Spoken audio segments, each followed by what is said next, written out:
quick update for you as well. And we thought we'd throw it open to any questions that you have, any concerns that you have, any suggestions that you have as well. And then if we get through all your questions and concerns and thoughts, we can start taking a look at this big thing right here. So that's kind of the agenda. We'll end at 7 o'clock. So just to give you kind of a quick update of what we've been focusing on for the past few months, there's really three important goals that we've been working on. The first one is improving our schedule for next year. I'm really happy to say that as of today, the schedule for next year, including the schedule for all the teachers, the schedule for the kids, is 100% done. Which is absolutely fantastic. We have a really great group of teachers who've been helping us design it. Ms. Mandara, who's in the science department, Mr. Alvarez, who's in foreign language, and Ms. Benson, who's one of our guidance counselors. And they've really put a lot of thought into designing this schedule to make it better for everybody. And it is now done. Teachers will be receiving the schedule next week, and their students will be receiving their schedules very soon. And on June 20th and June 21st, for the first time in AMSA history, we'll be having, what did we call it, Step-Up Day? It's going to be Move-Up Day. Move-Up Day. Can't confuse it with Step-Up Ceremony. Yeah. Right, yes, right. So we'll have a Move-Up Day where your kids will, they'll take their schedule, they'll run through their schedule on the 20th and the 21st, and that will help us do a lot of things. We'll help your kids get oriented to the schedule for next year, see some of their classes, learn a little bit about their curriculum as well, and it will help us see if there's any problems or any kinks to be worked out in the schedule.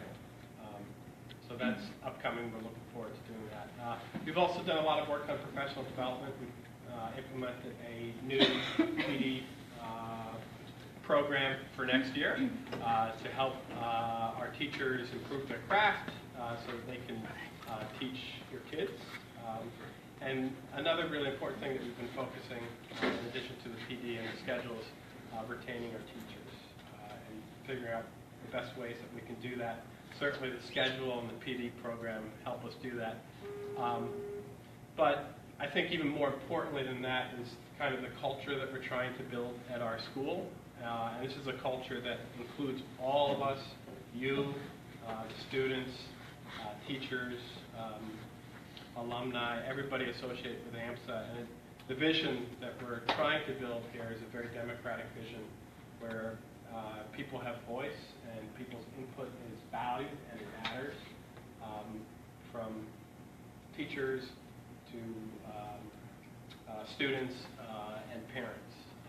And I think if we can do that and really create that kind of culture where everybody feels valued and listened to and respected, then we can create a great PD program and a great schedule and retain our teachers and do a few other things like improving our special education program, our ELL program, our reading program. We can do some really great things. So that is my really quick update. I know our principal, Ms. Lindsay, has an update as well for you. I just thought there's so many activities going on between now and the end of the year that it might be nice just to run through some of them for you. I think sometimes, I don't know, lately I felt like I was on a river rafting trip. You know, I'm just holding on to the side of that boat. We're just going down that river together. So right now our seniors are currently in Disney. Here they're all well and safe, and that trip is going very well. We also have 10th graders in D.C. They left, today's Tuesday, they left this morning. Seniors left yesterday. They have all arrived safe and sound. Everybody is doing well on that trip. We also have students who decided not to go on both of those trips. So I don't know if any of you have sophomores or seniors who chose not to go on the trip. For those students on Thursday, we currently have a field trip planned to Six Flags. I don't know if you've been watching the weather. We have, almost hourly, and it's ranging between 60% chance of a half an inch of rain and 90%. So we are going to hold out and wait until tomorrow morning to make a final decision on whether we're going to cancel that trip or not. We spent a lot of time talking about, okay, so do we plan another trip quickly, only to find out that we really would have to cancel everything. It would end that field trip form. We'd have to plan another one, get field trip forms back, signed from everyone, and run it all together and try to get the buses and all that. And we probably can't pull that off in 24 hours. So we will come up with something else for those students if they come to school to do, instead of the Six Flags trip, if it looks like it's going to get rained out. We don't want to bring everyone there only to have them shut down the rides, and then now they're cold and wet, 57 degrees, and it could be a miserable day for everyone. And the bus is going to drop them off, leave, and not come back till 5 o'clock, so there'd be no chance to say, my goodness, the kids are cold, wet, it's 1 o'clock, we want to go home, and there'd be no way to get them home. So we're being mindful of all those things. So we'll keep you posted on that. I just want to also remind you that there's a college admissions panel coming for the 11th grade parents and students, Wednesday, June 1st at 6 p.m. We did this last year. It was wonderful information. Admissions officers from a half a dozen or so colleges came out and spent time answering all your questions, letting you know what they look for in applications. It was very informative if you're interested in taking that. A reminder that graduation for our seniors is Sunday, June 4th at 1 p.m. That's all in full swing. They'll have a rehearsal. They'll have a senior breakfast. Anyone who has a senior has been getting that information. So we're very excited about graduation coming up. Also, the Spring Sports Awards Night is Thursday, June 8th at 6 p.m. for any of you who might be involved in that. There's also a new student PTO panel and game night for Friday, June 9th. So if you have new students, you have friends who are bringing new students here, 6th grade, or other ones that have been brought in at other grades, there'll be information coming out about that, but you can let them know. A little different this year. We're going to have the PTO there. We have the full panel about school lunches, transportation, nursing, uniform, so parents can ask any question that they have at that panel. So I think that's going to be a very informative and wonderful night. We're also, for those of you who have current 8th graders, we'll be having AMS's very first 8th grade step up ceremony, which is why we're trying to keep move up and step up all separated. But we're having the 8th grade step up ceremony. Invitations went out in the mail today. Every family gets 3 tickets to go. Space is limited. We're at Best Western.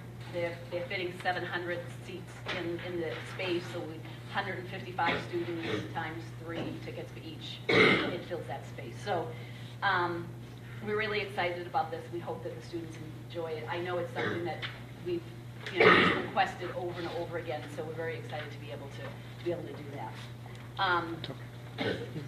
Honors mentioned the move-up days on June 20th and 21st. Those are half days. The 20, 21st, 22nd are all half days.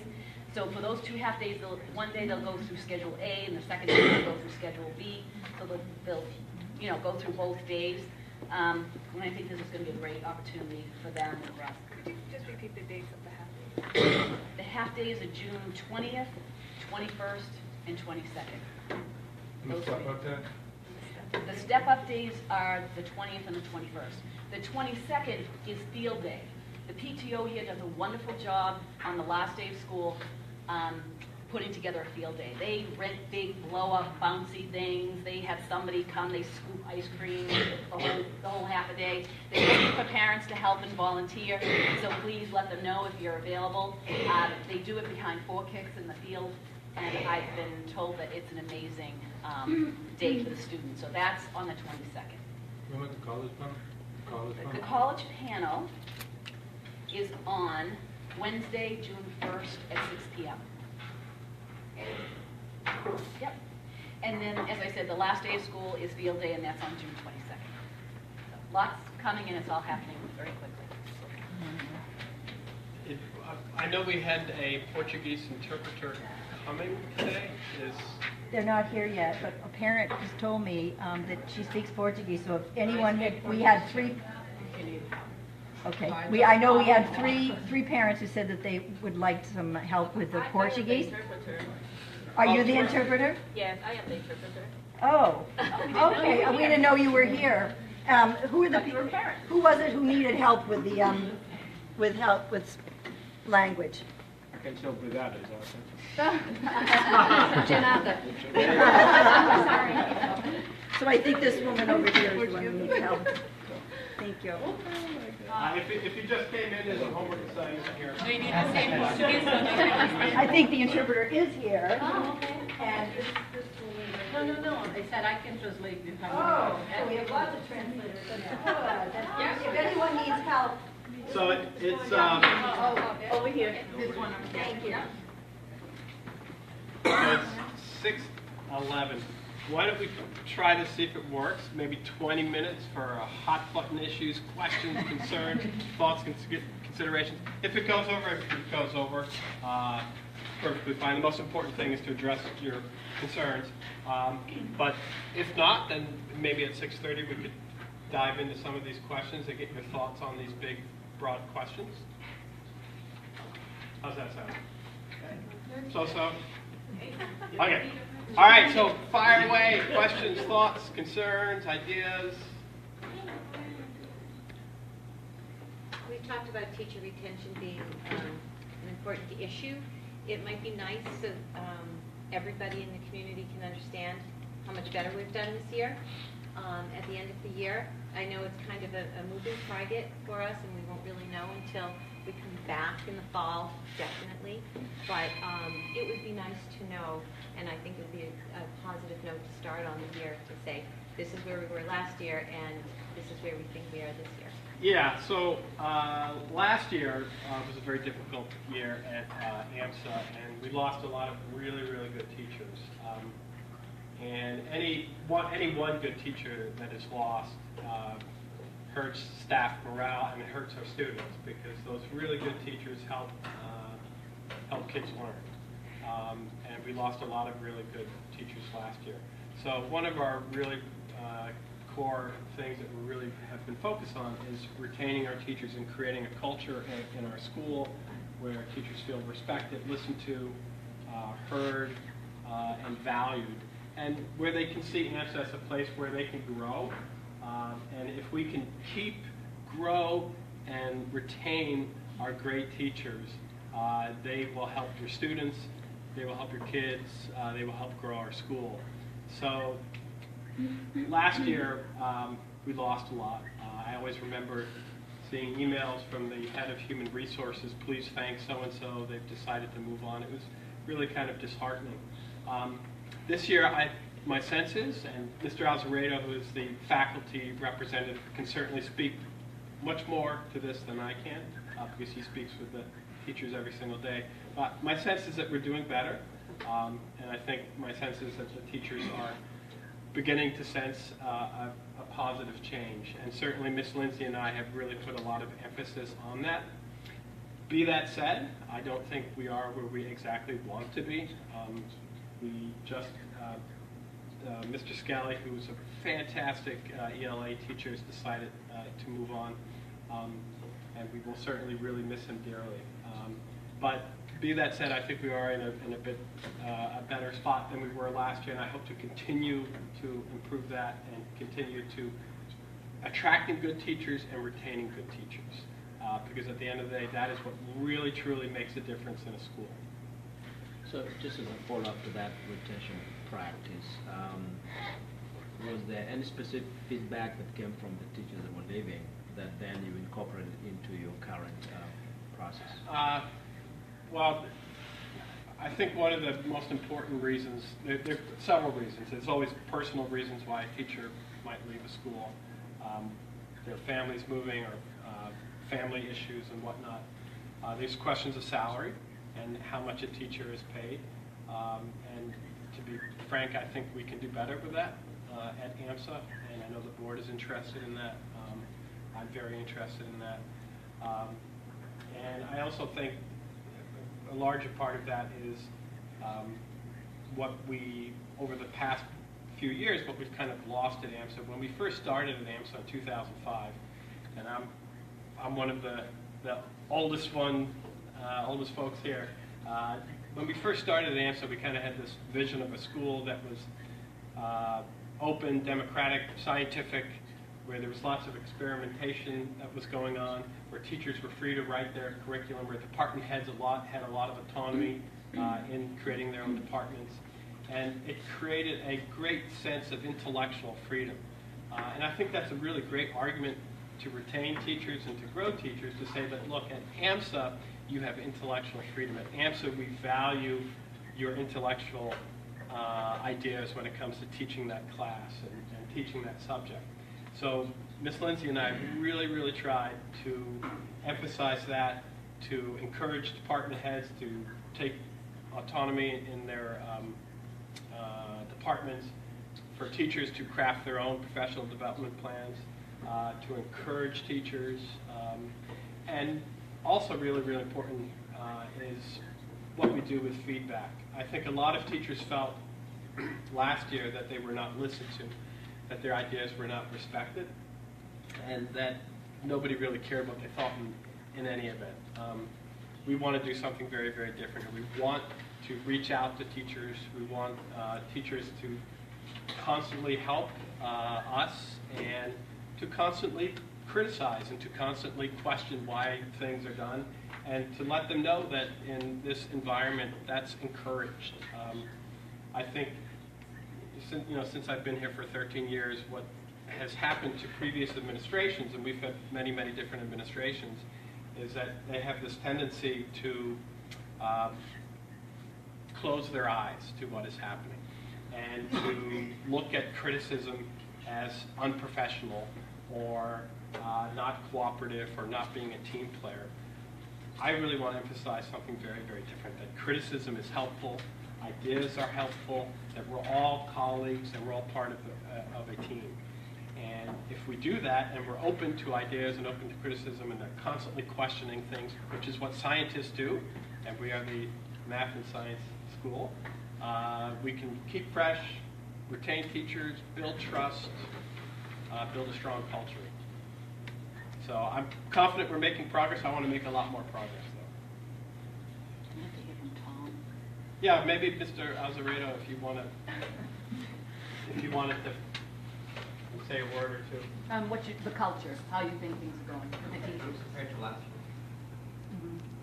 it's a radical change. Last year, school was, I think, in terms of what it seemed like internally on the edge of disintegration. And many people had told me that this year would be their last year as teachers. And also, sometimes parents tell me in terms of their children. We will lose some teachers this year, but the difference, I think, is that they are leaving for reasons which do not depend on the goodwill or the culture that is trying to be built. They're leaving for very private reasons, or for material reasons which are just harder to fix. There are many teachers who have now changed their minds about leaving and are staying. And I think there's a great optimism going forward, which I haven't felt this way in at least 6 years. So the faculty has told me a lot, and I really do believe things are much better. Yeah, and one last little notice. It's really wonderful to see some of the progress that we're making. And I mentioned the scheduling team. I think the scheduling team is a great example of what we can do as a school. So Miss Lindsay and I basically went to the people who have the knowledge to create a schedule, and our philosophy is we are going to get out of the way, and you guys are going to craft the schedule. And that's what they did, and they talked to fellow teachers, they talked to department chairs, and the teachers themselves on the scheduling team created a great schedule. And we didn't do anything, we just got out of the way. And it was great to see, because you really saw the spark, you saw the conversations happening, you saw people talking to each other, and it's a really good sign as to what we can do if we work like that in the future. I just will add in for a second and just say that the feeling in the building is different. I share my office wall is connected to the teacher's lounge here in the upper school, and I hear laughter. I hear people joking. I hear, friendly banter. And I think, you know, you walk around and people are generally are happy. The kids are smiling more. I think that it's just kind of flowing all over the building. At least that's what I see. And that doesn't mean that everything's perfect and we don't have still a lot of things to work on. We certainly do. And Anders and I are working, you know, as diligently as we can with a lot of input from a lot of people. But it feels different here now. And I know I'm much happier just because it's okay to laugh and to share joy with each other and to share joy with the kids. And I think that's going to continue to grow. Yeah, too, I don't know if your kids have mentioned this, but we're trying to reach out and listen to teachers. We're trying to reach out and listen to students as well and talk to them and engage them. Perhaps your kids have mentioned this, but we've returned music to the end of the homeroom bell, so they'll hear the song of the day. So rock and roll has returned, and students are free to request a particular song that they want to hear. Students read the announcements in the morning. My door is 100% open anytime to students. And in fact, I would just love it if kids just came into the room and just did their homework at my table while I work too. So they're always welcome. So encourage your kids, go see Dr. Lewis. They could just come and sit. They could talk about the Celtics or the Red Sox or the latest movie that they saw. I love it. I just wanted to add to that. Both my son and daughter have told me that they feel a big difference. And so I think it's reflecting with the students as well, so that's good. Oh, terrific. And Miss Litzy has done a lot of work. Maybe you want to talk a little about the community meetings and the idea behind them. Yeah, so we had a couple community meetings. As soon as the changeover happened, that was the first thing. It's like, oh, I want community meetings. I want all 973 kids in the same space. They had never been in the same space. And the adults, and let's celebrate the community and celebrate the kids' talents and our sports and the academic awards and just share this joyful time together. So we did one in April, and we just had another one in this last week. It was the 17th, and it was to celebrate the seniors. And so we had some senior talent that was shared, a cappella sang. We each senior received a little AMSA pin that says Class of 2017 that we had custom made. That's a tradition we'll do now each year. They were called up, they announced their name, the college that they're going to. They came across the little grass stage. Just gave them a pin, shook their hand, whatever. And they, you know, but we had them all march in. It was rehearsal for graduation. It was a little rehearsal. It gave the teachers a chance to run through everyone's names, get that right. But we had them all march into a song that they chose, and everybody clapped them as they came in. And so it was fun.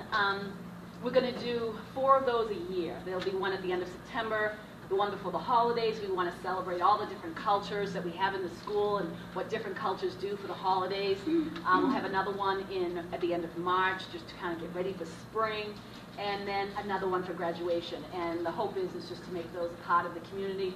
Anders spoke to them in May, talked a little bit about Kia Kaha and what does that mean, and stay strong and work hard. In April, I spoke to them, and we talked about community and the importance of community. And when we're part of a community, we take care of each other. When we take care of each other, we don't hurt each other. Not through social media, not through mean words. We take care of each other. We watch out for each other. We are a community. And so those are the kind of themes that we'll be talking about each one of those community meetings, to try to keep the kids thinking about themselves as one unit that's here to not just compete with each other, but to support each other and continue to learn and grow together. So that's one of the things that we've been doing. Yeah, one last slide. No, we've been talking too much, but you probably know that recently we were ranked the #2 high school in the state by the U.S. News and World Report, which is really fantastic. That's a testimony to our teachers and our staff. It's not a testimony in any way to folks at the top. but it's an absolute testimony to our teachers. And it's just amazing, unbelievable to think that with all the changes that we've had in the different administrations, we're number 2 in the state. I mean, it's really amazing. And just think what we could do if we have administration, staff, teachers, and a board of trustees, and students, and parents, and we work together, and we're one, and we collaborate, and we listen, and we share what we could do. If we're number 2, with all this craziness that we've had and all these changes that we've had, there's no stopping us if we all come together. And we really have an opportunity to do that now. Yes? May? Yes. You said you already put together the schedules for next year. So you said you already put the schedules together for next year? Okay. I already misunderstood. You already put the schedules together for next year. Can you tell us any big changes that are happening next year in terms of the schedule? Sure. So in terms of the schedule for the teachers, one of the, there were many concerns that teachers had. One of the biggest concerns is that they got their schedule at the start of the year. And sometimes it constantly changed too. So now teachers will have their schedule next week, so they'll be able to see their schedule. Before this, I took this position, I was in the history department, and I have several teachers in the history department who, they're not only changing rooms, but they're changing buildings. And they have 4 minutes to change buildings. So we might have a teacher over here who's teaching a 7th grade history class to 7th grade kids, and I've taught 7th grade before, and you know, when at the end of the class, you've got 6 of them coming up to you to ask a question, asking about the homework assignment, but that teacher who's teaching in that one room, I have to go because I have to go from the lower school to the white building, and I have to get over there and set up a class for the high school kids. So our scheduling team has really worked really hard to minimize transitions between rooms, between buildings, and also to build breaks in the schedule. So if a teacher is teaching one particular class, perhaps it's Latin 1 and they have to teach Latin 2, or if they're teaching World History 1 and they still have to teach U.S. History 2, they'll have a break between those periods. And building that kind of structure into the schedule helps teachers prepare. It helps teachers get ready for the class. And it also puts a teacher in a much more relaxed mind than shuffling between rooms and shuffling between buildings. And the impact will be felt with your kids and your students. One other thing I would mention about the schedule too is that in addition to the fact that our scheduling team worked really hard to design the most optimal schedule, we also added a section to the middle school, 6, 7, and 8, because in addition to all those concerns about teacher transitions and teachers moving between rooms and between buildings, another concern that we had, and I'm sure you had as well, was the size of classes in 6, 7, and 8. We had classes that were 26, 27, 28, 29, 30, 31, and we can do much better than that. That's not good. It's not good for the student, it's not good for the teacher. So we've added a section in 6, 7, and 8. So class sizes will, instead of having 26 or 27, you could see 23, 22, 24. It's not a earth-shattering improvement, but it is an improvement of several students in a particular classroom, and that makes, it's not an earth-shattering difference, but it certainly does help. So those are some of the improvements that the team made in the schedule, which has an impact on the teacher and has an impact on your kids too. The kids also have that same problem, moving between classes and between buildings. Because my son has told me that sometimes he gets called up again late to a class, just trying to get to the next class, and I think you're supposed to get some kind of note from the teacher that you're talking with before you move to the next class if you need to talk to them and you're late. And the other teachers has to leave too. And if, I'm sorry, just go to the class, attend my note, just tell them it's okay. But then he gets called out for being late in the next period. Yeah. Is it traffic in the hallways that is? It's a pass No. system. He said that the concern is that the child is maybe talking to the teacher, and then the teacher doesn't give right. a pass. And Right. yeah, the passes are important just so we can track them, and we need to be a little bit more organized about making sure that everyone's given a pass when they're running late. Yeah, we have some great, a new dean in the, who's going to help us out in the lower school, who can help transition the kids and help them, get to class on time or help them get passes that they need. Why just high school? They're in high school now. Oh, I'm sorry. But actually, James works in both buildings, and Dan Amaral, they're in both buildings, but that's definitely a noted, we have to work on the pass system. My children have had that issue. Yeah. And I was the guidance counselor 2 years ago, right, so a year ago. And sometimes you think, oh, okay, they'll make it, just tell them you were with me. And that's not the best policy, because the teacher on the other end may be someone who's much more strict about it. So we need to, we'll do some professional development around that when we train in August and make sure that we get that tightened up. Yes. In making the schedule, was consideration given to the students moving between buildings? Because I think the path that you're talking about, my son, for example, is a freshman. Depending on if it's an odd or even day, he has some days where he moves between buildings almost every period. He has classes lower school, upper school, and the white building. So the way the schedule was made, there are days where he's moving white building, upper school, lower school, upper school, lower school. So I don't know if that was factored in at all. It sounds like with the teachers being a little more stable in their location, hopefully the students will be as well. But That's the hope, and I mean, I think it's the nature of the beast. We have 3 buildings Yeah. here, right? And it's really tough, really, between the 6th and 7th graders, because they're the youngest, and keeping them in one place, right? But it's really difficult. Now, last year they had 3 minutes to pass. This year, we did increase it to 5 minutes. They have a little bit more time.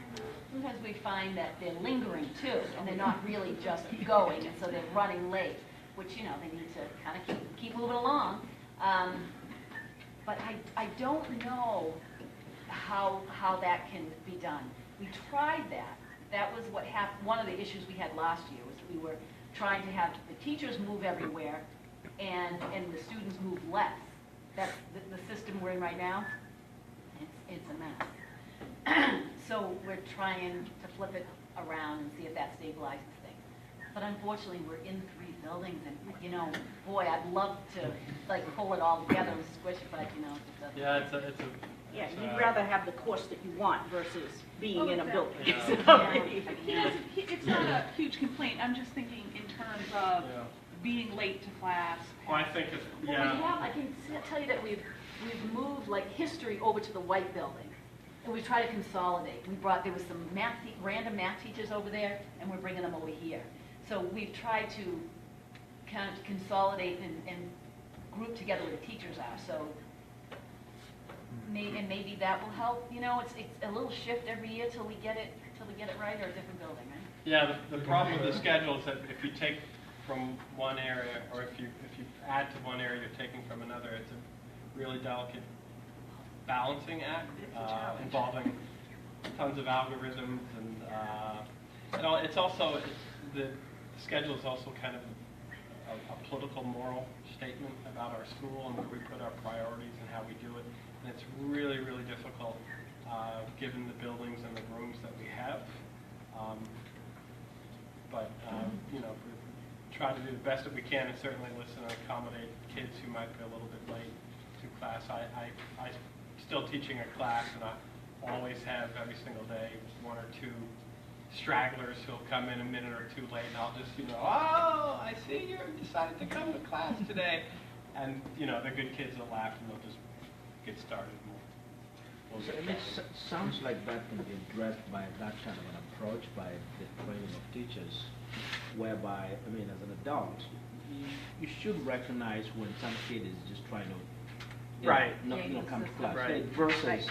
they're truly actually, they're Right. truly actually late. Right. Right. And I think there should be some leeway to the teachers to be able to make that determination. Absolutely, yeah. You know. And we want our teachers to be, we certainly want to follow guidelines and rules and structures to make sure the kids are doing that as well, but Oh, okay. certainly want to be flexible in the Hot approach off that we the take press. to kids. From the scheduling Avengers, and I don't know where they are, but apparently they have ears everywhere. They focused on giving the kids what they wanted first, okay? So I don't know where she is, but I just got a text. So they did, I can't tell you, How did that happen? I don't know, because she's not here. We're so- streaming live. Oh, we're that's why. streaming. Sorry, I should have mentioned Thank you, that. Pat. Oh, thank you, thanks. That's awful. That's great. It's a good thing we didn't say anything bad about her, huh? They really, I mean, here go she again. I'm online watching you. So they really did, this, Anders and I sat down with two of the scheduling Avengers today, and we clicked through every single one of the teacher's schedule. It is a thing of beauty. I mean, really, literally brought tears to my eyes. The work and the care and the attention to detail that has been put into this schedule. But prior to figuring out where teachers, what rooms they were going to be in, or what the teacher's schedule looks like, this process was done for every single one of the students. Many of them done one by one individually to make sure that they had exactly what they wanted. 90% of the kids got exactly what they wanted. For any of you parents who have been here for any amount of time, that is miraculous in and of itself. As a guidance counselor who met with these kids, one complaint and tears after another because they didn't get the classes they wanted. This is amazing. And the kids who didn't get exactly what they wanted, we sat down with a guidance counselor, with Padminger, with Lino, Monica, and they were individually shown, well, this is why it won't work, and what can we put in. All that work that sometimes was done the first 3 weeks of school has been done already. This is like something that I've never experienced in any school I've ever worked at. It's amazing. So, writing course selections, you touched a bit about that now, but so the core, the core is the core, but for electives, they didn't have choice 1, 2, 3, 4. So if they didn't get the one, they're out. How is? So, and they were probably spoken to about that by the team or by one of the guidance counselors to say, oh, you registered for, AP Bio and it doesn't fit in your schedule. And they'd show them why it doesn't. Or maybe it was just an art elective, they wanted printmaking and they weren't able to get it. And then they'd sit down and show them what they could have as a replacement. The problem with some electives is sometimes there's only one taught, right? And so if it's taught during, B1, but you're in calculus B1, then you're not going to get that elective, But it was nice that she was 1, 2, 3, 4, and then the guidance counselor can say, okay, not 1 and 2, because I have the feeling that they will not get to 1, and I'm not sure that they will be communicated that and they will start in September to look for the extra points of curriculum. Padminger is saying if they wanted a course and it did not work, it was because they wanted a course that was happening at the same time. And so then they would take the core courses, and that would be the priority, right? So your math, your science, your English, your history. Can the kids know, come and see the guidance counselor and say, yes, you got into the Interpreter? So on the 20th and 21st, when they run through those class schedules, that's going to be an opportunity to see how everything is working. You can, after that, if the student is very unhappy with something, you can email the guidance counselor and try to work it out through email. We're still going to have the ad drop for 3 weeks in September, but we're thinking that the numbers on that will be much lower than they've ever been in the past, where there'll be lines of students waiting to change and all of that. The problem with the ranking 1, 2, 3, 4, the computer program that we use doesn't allow the ranking. So there's no way that they can rank. It only allows them to choose, and it's just the clunky program that we use. This is actually pretty standard college stuff. I mean, that's how college classes are taken. I mean, you take your core, and then you have a pool to choose from. And sometimes what we used to do, you run into those so that you make sure you choose whatever you wanted. So I don't think there's anything perfect there. There's nothing perfect, Yeah. but what they did was they looked and as the students put in what they were interested in taking, they said, okay, there's 40 students that want to take this particular class, then if we can, we'll run 2 sections. So we first looked at what they wanted. That drove how many sections we were going to offer in as many cases as possible. You know, there's a couple electives maybe that are singletons that we can't because of because of the teacher schedules, we couldn't run multiple sections, but we ran as many as we possibly could to accommodate as many students as we could. So the kids get a lot of homework. There's science on both sides as to whether or not there's benefit to how much homework you get. I kind of wanted to narrow my question down a little bit, which is, do they have to get so much homework during vacation? Which actually seems like they don't really get vacation sometimes. Because there's so much homework that they have to do while they're on vacation.